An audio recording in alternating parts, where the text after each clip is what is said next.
Have you ever wondered why the Targaryens in House of the Dragon burn in fire? They are not resistant to fire, and Daenerys in Game of Thrones is resistant. She has a scene entering in the middle of the fire, the mother of the dragons, the unburned. Why do these Targaryens of almost 200 years before, whose blood was supposed to be even pure Valyrian, have no resistance? Is there really immunity? Or immunity does not exist? Is there resistance? What is the big point? What is the explanation? In this video I will explain about it, and if you wanna know, let's go!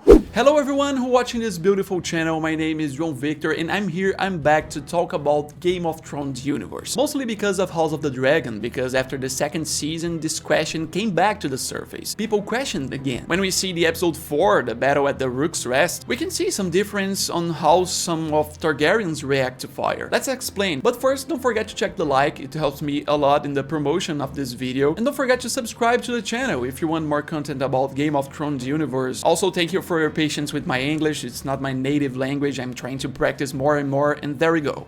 Yeah, even if you are watching this video 1 month after the end of the season 2 of House of the Dragon, or when season 3 has already been released, in all these situations the explanation will still be useful. Let's explain what we have so far about this issue of immunity or not of the Targaryen. The resistance, because for many people this is not clear, some get it wrong. And all of this came back to light after the battle at the Rook's Rest, the episode 4 of the season 2 of House of the Dragon. Yeah, in this episode we could finally see what everyone was waiting for this show. One of the best battles in Game of Thrones universe, which I have to make a spoiler alert because I can't talk about it without saying what happened in the episode 4. At this point I believe most of you have already watched it, so let's go. In the end of this episode 4 of House of the Dragon, we can see the death of Rhaenys, a very big loss for Rhaenyra's side. And for the green side we also have some problems. We have the almost death of the king, Aegon II. The guy falls from the sky there like a trash bag. Aemond himself, his brother, who ends up causing it. So the problems, the fight between the brothers in the show ends up being more intense than it is in the books. And although Aegon is alive, in the scene itself we can see the aftermath that he literally, as in the books, had 50% of his body burned. We don't know, sometimes in the future of the show they can even say it was more, but he got into a big trouble. And yeah, he's a Targaryen who did not have the slightest resistance to the fire. And from that, the questioning of Daenerys in Game of Thrones rose from the ashes. We see it at the beginning, especially at the birth of her dragon. She is in the middle of the fire and nothing happens to her, which is one of the most incredible scenes in the show, I can say. She stays there until the fire is over, in the middle of the fire, along with the dragons, until the little dragon appears on her shoulder. Hey King's Landing, who's ready for me? And people get this Targaryen here, see Aegon's business, and start creating a lot of theories. I've seen theories that Targaryens are resistant to fire, but regular fire, and dragon fire they can't do anything. Theories that Game of Thrones is a plot hole actually, with this issue of Daenerys and the journey, and let's get to the point. First thing, before we touch Daenerys' point and explain more about her, I want to focus more on Aegon representing these Targaryens from House of the Dragon, but not representing everyone, because it seems that we also have something different here in the show. What is Aegon's family tree? Let's talk about it. I will talk about this point, and after that I will explain if it makes sense or not. Basically, Aegon is not 100% Targaryen. The Aegon here, the second, the king of House of the Dragon, he is 50% Hightower. There is always a mixture of blood there. And you can hear this and say, oh okay, the explanation has to do with some blood purity. No, it's not just that, it's just the beginning. Calm down, it's much more complex. What happens at the exact moment he burns in the episode 4? Aemond, his brother, with his dragon Vhagar, breathes the fire that was supposed to catch Rhaenys, but mainly catch his own brother, Aegon. It's okay that is proved that Aemond directed more to his brother. He did it intentionally. But in that scene, it's clear that the fire also caught Rhaenys. And what happened to Rhaenys in that scene? She was practically unharmed. She resisted. She didn't have anything even close to what Aegon had in burns. And from this, the question remains, would Rhaenys be more resistant? You can still say the fire caught a little bit of her, but after that, Rhaenys received fire again from Aemond himself. In the sequence of the battle, there's the fight of the two dragons in the air. There's fire there, and once again she passed through the fire and survived. In this episode, Rhaenys dies because of the fall of her dragon, not because of the fire. Nothing here is conclusive about the Targaryen situation. To get to the issue of Daenerys, we are going to talk about what is official. In the books, which is where the TV series are based, the Targaryens are not described as naturally immune to fire. What exists would be a myth that the Targaryens could be resistant. I'm immunity is different from resistance. By having the Valyrian blood of dragons and all of that, they could be more resistant to fire, burn less, and it doesn't mean not burning. But about Daenerys is different. Daenerys didn't burn. She's known as the unburned one. First of all, let's talk about her family tree, her blood. Despite being several years after House of the Dragon, she already has a birth, and Targaryen rod a little more following the family tradition. She is a daughter of father and mother, who are siblings. Daenerys' father, Aerys II, was Rhaella Targaryen's brother and husband. So they had Rhaegar Targaryen, Viserys Targaryen, who is Daenerys' asshole brother, and Daenerys. You can say that at least the way she was conceived was a slightly purer form than the ones we saw in House of the Dragon. Is this a sufficient explanation? No. There's more, and I can say it's not mostly about the blood. Let's start to get in the other factor. Let's talk about how Daenerys is a unique and a special character. She's unique in this universe, especially in the TV show. She is a very specific case who had 3 dragons at the same time. She conceived the 3 dragons almost as if she were their mother, in the midst of the flame along with them. Perhaps the Targaryen in this entire story that had most direct connection to the dragons was Daenerys herself. And before that, what was there in this story that Game of Thrones universe is driving a lot by this? The prophecy of the Mother of Dragon. The story is very much driven by prophecies, by magic, which is another point that brings even more of the explanations of the creator himself. It is confirmed that Daenerys' situation was interfered by magic. There was interference with prophecies, which changed her Targaryen pattern. It is confirmed by the production that the situation where Daenerys survived to the fire has to do with magic. It is a completely unique situation. It is a miracle. But you can say, okay, but there's other points in Game of Thrones of her resistance. Yeah, there it is. And also in the books, it is mentioned that there's some moments that the unburned could suffer from fire. She's just resistant, which brings us more the idea of a single event, this birth of the dragons, the whole issue of the prophecy that generated this miracle. Part of this explanation is here. Daenerys is a unique Targaryen case, that you don't even need to consider the blood purity and more. And yet, the other Targaryens, all the Targaryens in this story, are not immune to fire. They don't have that immunity, that doesn't exist. The most that can exist is a certain resistance that there can be. Clearly, there may be difference from one to another in House of the Dragon, the show. As I said in the beginning of the video, Aegon, Rhaenys, and also in the first season, there was a situation of Daemon himself. There was also more resistance. In general, the best way to explain it is that some Targaryens can be more resistant, which can vary between them, and Daenerys' situation is unique. Specific situation that has to do with a lot of things, including magic. But okay, the question that remains is that they will bring some clear explanation in some future TV production, in some future spin-off, in the 3rd season or 4th season of House of the Dragon. Obviously, I don't have the answer to that, but I would say that at some point they may end up bringing it, giving more clues, but don't expect that. If they do it, it will be just for fun service, because the main focus is to tell the stories with quality, even well-made scripts, epic episodes, and everything else. And even from what we can see from some interviews, since the end of Game of Thrones in 2019, the production doesn't seem to be interested in explaining more than what I said in this video. Daenerys' situation was unique and it's over. I think the best hope for us to understand more is when the creator releases the sequel to the books. There we will see if he will follow a similar path to the end of Game of Thrones, or if he will bring a different story, and everything can change in the TV series. But this has been going on for years, and no one knows when he will release it. Yeah, put in the comments what you think about this point, what do you think about this explanation, this difference about Daenerys, this unique situation, this miracle. Subscribe to the channel if you want more content about Game of Thrones universe. Next year we have another spin-off, Night of the Seven Kingdoms. Also, don't forget to check the like in this video, it helps me a lot. Thank you for watching, I'll be back soon, and bye!